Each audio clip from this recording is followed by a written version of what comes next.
Community থেরাপির কথা বলছেন ম্যাডাম, কমিউনিটির কথাই কিন্তু এই বিলে উল্লেখ করা রয়েছে। তার কারণ হচ্ছে সংবেদনশীল বিভিন্ন কমিউনিটি, সংবেদনশীল কমিউনিটি, তারপরে তার মূলত পুরো বিষয়টাই যুব গোষ্ঠীকে প্রভাবিত করবার। আপনি তো একেবারে স্কুল লাইফের কথা বলছিলেন, বয়স্ক যারা তথাকথিত যারা, তাদের ক্ষেত্রেও এই টেন্ডেন্সি রয়েছে। এটা কি সমস্যা তো মানে আপনারা দেখেন? একদম একদম। বয়স্ক মানে তাদের ধরুন কাজ নেই কিছু, ধরুন আফটার রিটায়ারমেন্ট তারা বাড়িতে আছে, তাদের মধ্যেও কিন্তু এই প্রবণতা দেখা যায়। কন্টিনিউয়াসলি মোবাইল, মানে আমি 70 আপ একজনকেও দেখেছি, তিনি ব্যাংকে চাকরি করতেন, তার ওয়াইফের বক্তব্য যে ও তো সারা রাত মোবাইলে গেম খেলে যাচ্ছে, হ্যাঁ, ঘুমোয় না, এবং ভোরবেলা 5টা সাড়ে 5টার পর ঘুমোয়, বেলা 1টা-1:30টায় ঘুম থেকে ওঠে। তার লাইফটাই তো অন্যরকম হয়ে যাচ্ছে, পুরো ডিসিপ্লিনের বাইরে গিয়ে চলে যাচ্ছে। সেটাও তো একটা ফ্যামিলির পক্ষে প্রবলেম।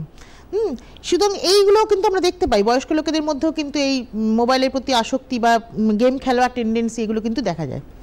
আমরা কথা বলছিলাম, পল্লবী মুখোপাধ্যায় বিশিষ্ট মনোবিদ ছিলেন এবং তিনি যেমনটা জানাচ্ছিলেন, স্বাভাবিকভাবেই মোবাইল আসক্তি বা এই অনলাইন গেমিং চক্র, তার যে প্রাদুর্ভাব, সেই প্রাদুর্ভাব থেকে এই মুহূর্তেই মুক্তি প্রয়োজন, অন্তত সমাজ গঠনের জন্য, বিশেষ করে যুব সম্প্রদায় এবং অন্যান্য সংবেদনশীল কমিউনিটি।